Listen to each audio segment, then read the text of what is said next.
Now it's time for our weekly discussion of what makes and sometimes misses the news with our newsmakers. Joining us is Jessica Brown, who's policy analyst at the Centre for Independent Studies, and Sam McLean from the public advocacy group Get Up. Welcome to you both, and thanks so much for coming in. Thanks. First, sad confirmation this week that the miners in New Zealand could not have survived the second explosion on Wednesday. First, let's hear what happened after news of that explosion was released to the families. There was an enormous explosion. He says there's no way anyone could have survived it. He says it was far larger than the first one, and at that point it was the end. It was the end. Everyone just was cracked up, and it was the end of the conference. We just started consoling each other. Simple as that. But there's some distraught people. I tell you, it's unbelievable. This is the West Coast darkest hour. I'm telling you. Doesn't get worse than this. Any idea of the cause? Well, obviously quite a sad response there. I wonder, Sam McLean, your feelings, how did the media handle this? It was certainly very different coverage to what we became accustomed to with the Chilean miners, which became so celebratory and beautiful. But the New Zealand MPs, I think, who spoke on the issue, and the Australians who moved the condolence motions spoke so beautifully that it ended up being, I think, really respectful coverage. This is the second time, and as you mentioned, in a matter of weeks, that we've had a mining disaster almost unfold before us. Jessica Brown, do you think there are lessons here both for mine operators and for how the media conducts itself? I'm sure that the mine operators would look at this, in great detail. I think Sam's right in that a lot of the coverage was very respectful. However, we also saw some pretty ghoulish behaviour. We just saw there in the clip one of the journalists holding a phone so close up to the speaker's face that he could really have hardly any room to move. We saw a couple of Australian journalists asking pretty disrespectful questions as well, and I think sometimes the media needs to take a look at itself. What kind of disrespectful questions? We had one journalist asking, for example, saying something along the lines of, the firefighters in 9/11 would have run into the building. Why didn't the rescuers do the same thing? I mean, this sort of stuff, I think sometimes the media needs to look at the way it conducts itself in these operations as well. Let's move on. The debate this week on the National Broadband Network has continued, and in fact Parliament was extended yesterday in order for the debate on splitting Telstra to continue. Here's some of what was said during the week.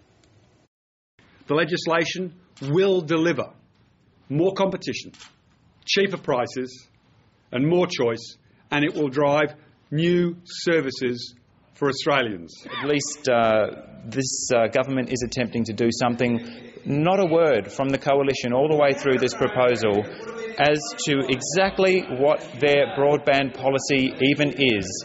And the spectacle of the coalition and the National Party in particular opposing a broadband rollout into regional areas I still find utterly incomprehensible. The commitment of $42 billion of taxpayers' money, at a minimum, at the lowest estimate of that expenditure by this Parliament, is not something that should be rushed.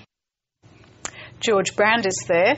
Jessica Brown, is the splitting up of Telstra something consumers should be celebrating? I think it's something that probably should have happened in the first place, and now we're kind of cleaning up the mess in a way. But I think we do need to think, now that it has been split, it's owned by Telstra shareholders, and is there going to be, I wonder if there's going to be compensation given to them for the split. Sam McLean, is this something that perhaps your members might be interested in? I think the NBN policy has a long way to go before we start seeing it encounter hurdles and the public will really get interested in it. It's been a lot of political infighting of the last week, which I think has shown that the independents have done a very good job in the Senate. Nick Xenophon has come under a lot of fire. I heard him on Talkback Radio, some very nasty comments about Nick Xenophon this week. But ultimately, he's supported a policy which he believes is in the interest of Australians, and he's made it better and more transparent and accountable in doing so. So I think it's a good sign for the independents. Do you think in the public, the wider public, there is a sense that this legislation, the NBN legislation, is really being rushed through? I think there is. And I think the fact, I mean, we saw Stephen Conroy saying this has been something that has gone through inquiry after inquiry. Well, if that's the case, why are we still looking for information? I think the public is sort of starting to say, hang on, this is a lot of money, and it's not Stephen Conroy's $43 billion. It's ours. It's the taxpayers. And I think we have a right to know exactly, what are we getting for this money? And I think people are sort of starting to think about that. We know that we're going to get a new fibre optic cable and fast access broadband, but beyond that, do you think the public is aware really what the difference is compared to the kind of broadband that a lot of people get to their houses at the moment? I think it's pretty clear to everyone this is going to be infinitely faster. We don't know what the applications of that will be. Which is part of the problem of analysing it with the Productivity Commission and going through all these reports, is that really this is a piece of infrastructure whose results are unknown. Who knows what innovations the internet will come up with in the next 10 years. Certainly we wouldn't have known 15 years ago what impact it would have on our community till now. And nor did we know when we built the first roads in Sydney that we would have cars driving on them, or that when we put the copper wires down that the internet would be going through them. But we did know, though, that Telstra was considered something of a monopoly. Is there a concern that the NBN is simply going to be a replacement monopoly? I think so. I mean, 20 years ago we introduced competition into the telco market, and it's sort of like going back to the future. I think with every different public service we've learnt the lesson that a competitive market provides the best services and the best prices. Like with mobile phones, for example. Exactly. And so what are we doing? We're creating a monopoly. It doesn't really matter whether it's a public monopoly or a private monopoly. What we need is competition. But this is a natural monopoly, which is necessary, I think, to get the fibre optic cables in the ground. A natural monopoly, that's an interesting one. A natural monopoly, as economists would call it. But, we saw what happened when, in the 90s, Telstra and Optus were both trying to lay cables for pay TV. And they laid the same cables for the same service in the dense areas and then completely ignored regional Australia. And we saw, a century ago, the same thing happened with train lines. We had, a competition in laying down train lines. We had different gauges of tracks connecting the same destinations. You're laying fibre optic cables across the country. The only way it's going to get done properly and get out to regional areas as if it's monopoly. And then you can have competition in providing the services once it's in there. I think, though, there is certainly a role for government to provide infrastructure where the private sector isn't going to do so. And in rural and regional areas, that may be the case. But it still doesn't follow to me that if that's the case, we need to have a government monopoly over the whole country when we already do have quite a lot of fibre optic laid in the cities by the private sector. Well, I know there's still a lot of hurdles to go even before the Telstra splitting gets through, so we'll have to see how that develops. It's been reported this week that Pope Benedict has suggested there are some situations when using a condom could be justified, particularly in the fight against AIDS. Let's hear what some Catholic commentators have said. An explanation, it's a clarification, which I think people will like. Although you will find that in Africa, the NGOs and the priests and nuns who are working there already know this. It presents just one person in many ways being infected with HIV. It prevents that person going through the trauma of HIV and possibly in a situation in Africa where they're not able to access care. It's not going to shorten their lives. Sam McLean, do you see this as a significant policy shift for the Vatican? It's a huge shift. The Catholic Church will never sell it as such. Catholic doctrine never changes. It's just explained a little bit further than it was before. So everybody will try and tell you that it's a slight shift or a further explanation, but this is a massive change in the Catholic Church's approach to contraception and AIDS, and well overdue. It's a policy that for decades has been causing huge and untold numbers of deaths. This is something that was reported, it was apparently in an interview to a German reporter who was writing a book, and the Pope gave the interview in July. It's not very black and white. He basically says, for example, when a male prostitute uses a condom, this might be a way of discovering an awareness that not everything is allowed and that one cannot do what they want, do what they want.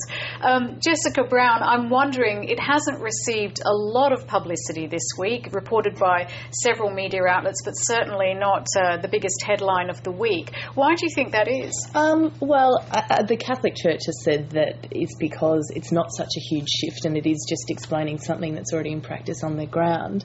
I think it's I mean, I think if it is a change, it's an incremental change, and it's really accepting a harm minimisation approach. It's accepting that, yes, sex does happen outside of marriage, and sometimes that has consequences, and, it's a harm minimisation approach. So if that's sort of the incremental direction they're going in, I think it's a good thing. What about, when the Catholic doctrine changes and it's kind of in black and white, is there really going to be bigger change once that happens? Because obviously just a statement here and there, who knows, for example, how widely that's been reported. And it's being reported scarcely in Sydney, but obviously on the ground where it really matters, the news outlets would be slower to report it. So what really matters is what people are preaching on the ground, and that will take many years, you would assume, to filter through, but could have huge implications. Well, let's hope that it does. And finally, just on a slightly lighter note for today, the British Prime Minister David Cameron wants to measure more than Britain's economic well-being. He wants to examine the cause of happiness or unhappiness. Let's hear what some Brits have had to say about whether they prefer money or happiness. They're not making us richer, and by not making us richer, they're not making us happier. Richer or happier? Happier.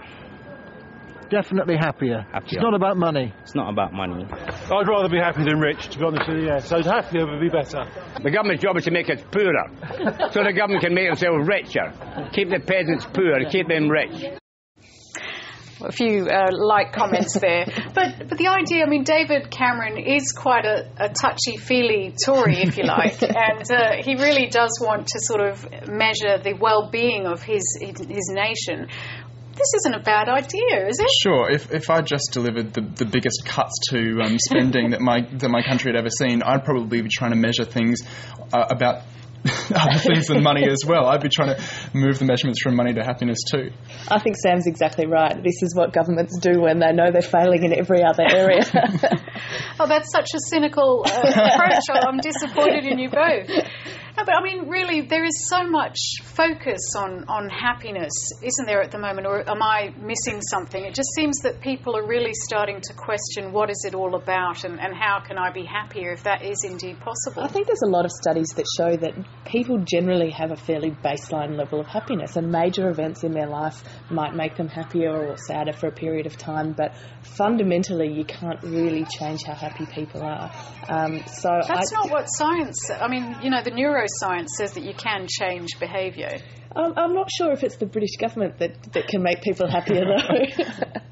Yeah, you wonder what the British government can do to make people happier, but... I don't think David Cameron was suggesting that he was going to make people happier. I think he wanted happiness and well-being to be measured in the same way that various parts of the economy are measured, really.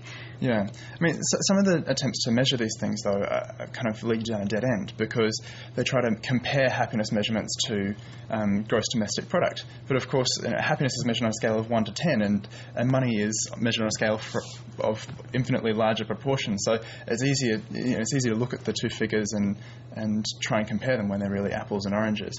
But I'm glad that somebody's trying to measure it at least, and we can see if they see any improvement in the coming years. I wonder how Australia would go on a scale measured against Britain, for example. Depends how we go in the Ashes, I think.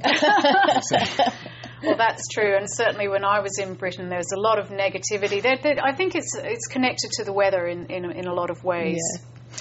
Yeah. Anyway, interesting conversation. Jessica Brown, Sam McLean, thanks so much for joining us on Newsmakers today.